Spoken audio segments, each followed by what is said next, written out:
안녕하세요. 졸렬한 남편과 이혼을 결심한 30대 여성입니다.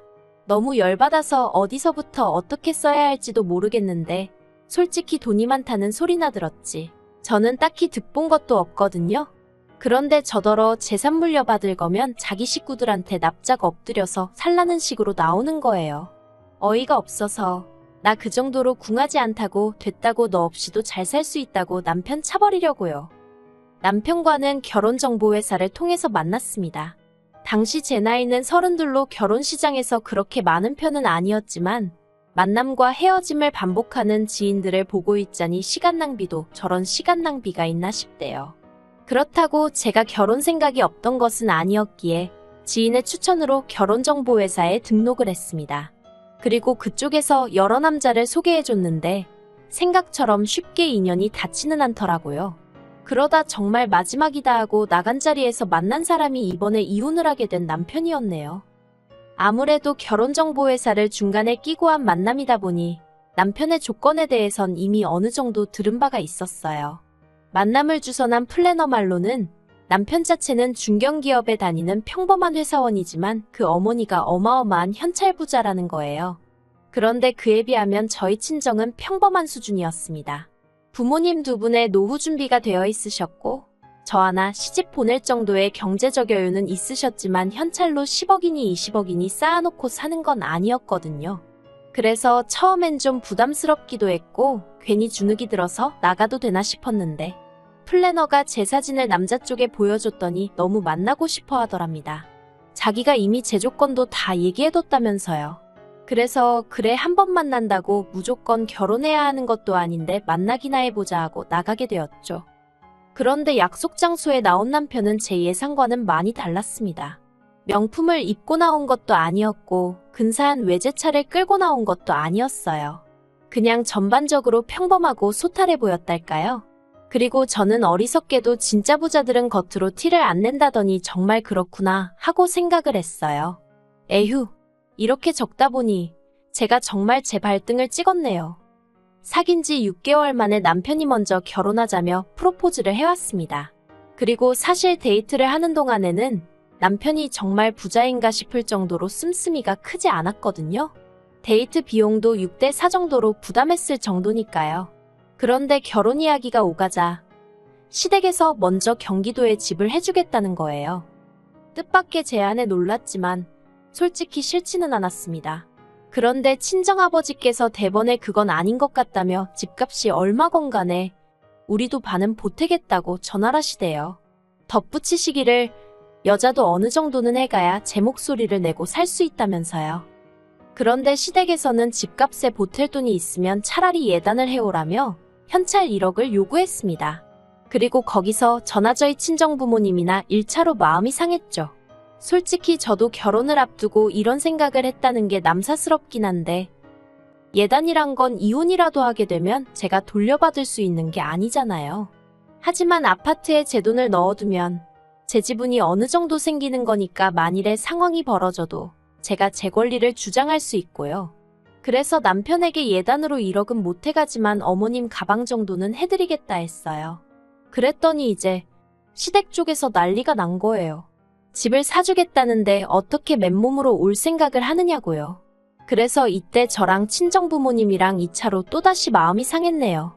오죽하면 남편한테 제가 이건 아닌 것 같다고 결혼이고 뭐고 없던 걸로 하자고 했으니까요.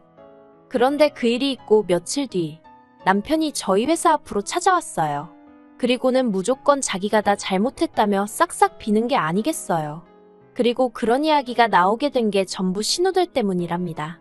신우들이 자기들도 시집갈 때 현찰로 예단해갔으니까 저도 해오는 게 맞는 거라면서 어머님더러 꼭 받아야 된다고 했다는 거예요. 어이가 없어서. 아무튼 그래도 뭐 남편이 하는 말이 앞으로는 신우들이 뭐라건 자기도 어머님도 흔들리지 않기로 했다면서 이번 한 번만 넘어가 달라고 사정을 하대요. 그래서 결국 파혼 이야기는 없던 걸로 하고 계획대로 식을 진행했습니다. 신혼집은 시댁에서 2억, 친정에서 2억 지원받아 서울에 전세로 구했고요. 나름대로 우여곡절은 있었지만 집에 새 가정가구까지 들어오고 나니 비로소 결혼을 했다는 게 실감이 났어요. 하지만 신혼의 달콤함도 잠시 생각지도 못한 이야기를 듣게 되었습니다. 지난 1월이었어요. 결혼 당시 남편이 말하길 시조부모님 제사는 절에서 지내고 아버님 제사는 어머님이 없애셨다대요. 그래서 다가오는 설에는 당일 점심은 시댁에서 먹고 저녁은 친정에서 먹어야겠다. 나름대로 계획을 세우고 있었거든요. 그런데 연휴를 일주일 앞두고 어머님이 문자로 올해부터 다시 제사를 부활시키기로 결정하셨다는 소식을 보내오셨습니다. 깜짝 놀라 어머님께 전화를 드렸어요. 그리고는 이게 무슨 말씀이시냐고 물으니 어머님이 글자 그대로라고 이제 다시 제사를 지낼 거라시대요. 절에 맡긴 시조부모님 제사까지 말이에요. 그래서 제가 그러면 어머님이 너무 고생스럽지 않으시겠어요 하니까 어머님이 왜 당신이 고생스럽냐입니다. 그리고 그때 고생은 내가 하겠구나 하는 생각이 퍼뜩 들었죠. 퇴근한 남편을 붙잡고 원래 당신 집은 제사가 이렇게 죽었다 살았다 하느냐고 따졌습니다. 그랬더니 아무렇지도 않게 한다는 소리가 그런 게 아니라 신우들이 이제 며느리도 들어왔는데 제사를 다시 지내자고 했다는 거예요. 그리고 순간 결혼 전 예단의 악몽이 떠오르면서 이 신우들을 진짜 어떡하면 좋지 싶대요. 하지만 이때만 하더라도 그래도 이내 제 나름대로 좋게 생각해 보려고 했어요. 신우들이야 꼴 보기도 싫었지만 제사 자체만 놓고 보자면 언젠간 조상덕 보는 날이 있겠지 생각하고 좋은 마음으로 지내보자 생각했던 거죠. 그런데 그런 마음가짐이 무색하게도 어처구니 없는 일을 겪었습니다. 어머님이 제사 준비를 해야 하니까 저더러 하루 일찍 내려오라고 연락을 해오셨어요. 그래서 전날까지 야근하고 너무 피곤했지만 이튿날 이른 아침 바로 어머님 댁으로 향했죠. 그런데 어머님 댁에는 황당하리만치 아무것도 준비되어 있는 게 없었습니다. 하다못해 저는 어머님이 장은 봐놓으셨겠지 했는데 오히려 어머님이 저한테 빈손으로 몸뚱이만 덜렁덜렁 왔냐 하시는 거예요. 갑자기 생각지도 못한 제사 준비도 짜증이었는데 도착하기가 무섭게 싫은 소리를 들으니 저도 사람인데 기분이 좋을 리 있었겠어요? 그래서 남편한테 장이나 보고 오자 했습니다. 그랬더니 어머님이 남편은 따로 할 일이 있다며 저더러 혼자 대형마트 가지 말고 시장에 가서 장 봐오라시대요. 내가 무슨 하녀도 아니고 여러 가지로 울분이 터지더라니까요. 그런데 저를 더 열받게 한 건 힘들게 시장을 보고 집에 돌아오니 따로 할 일이 있다던 남편이 보란듯이 거실 소파에 누워서 자고 있던 거예요. 그 꼴을 보고 순간 욱해서 남편을 깨우려니까 어머님이 운전하고 오느라 얼마나 힘들었겠냐며 저더러 깨우지 말랍니다.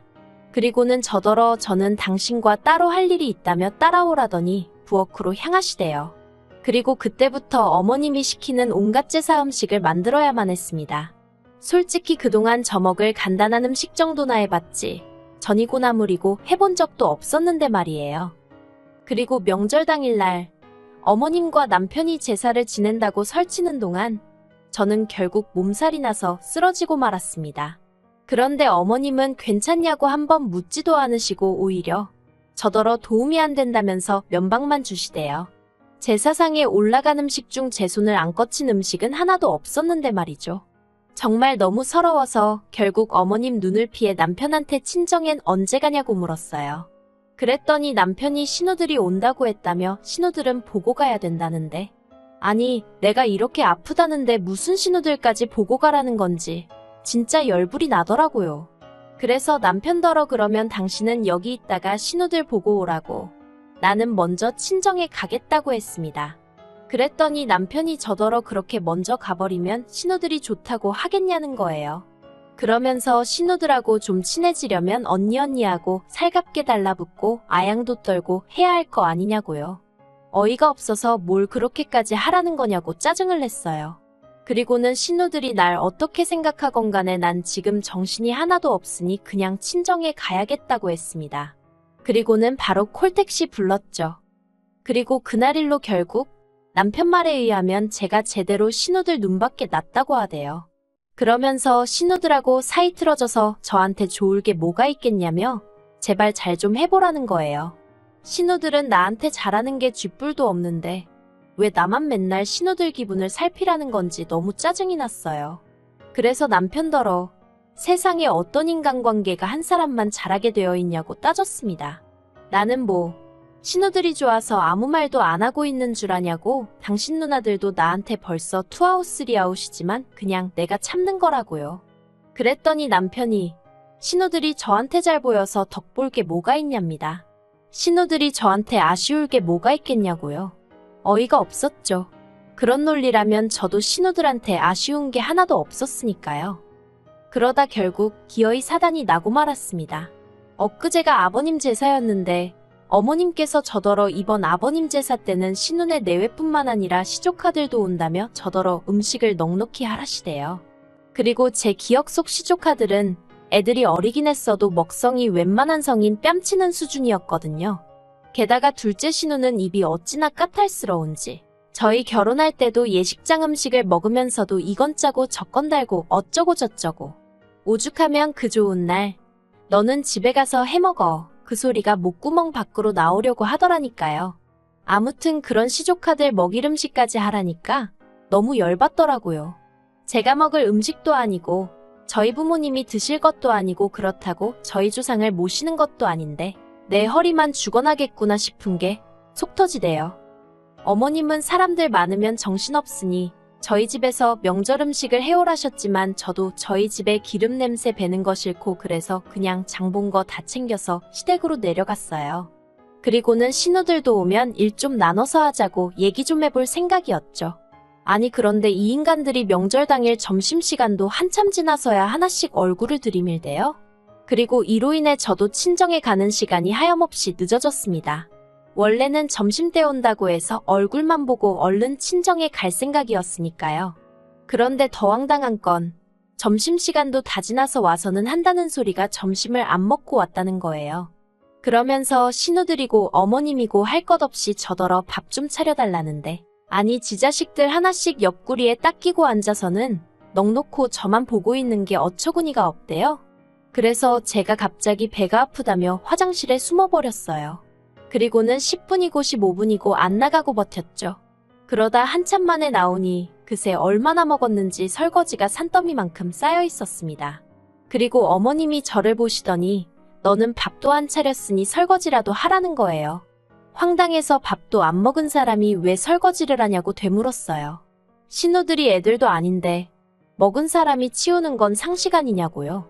그랬더니 어머님도 할 말이 마땅히 없으셨는지 너 잘났다며 하기 싫으면 냅둬라 하고 소리를 지르셨는데 신우들이 저더러 너무 한다는 거예요.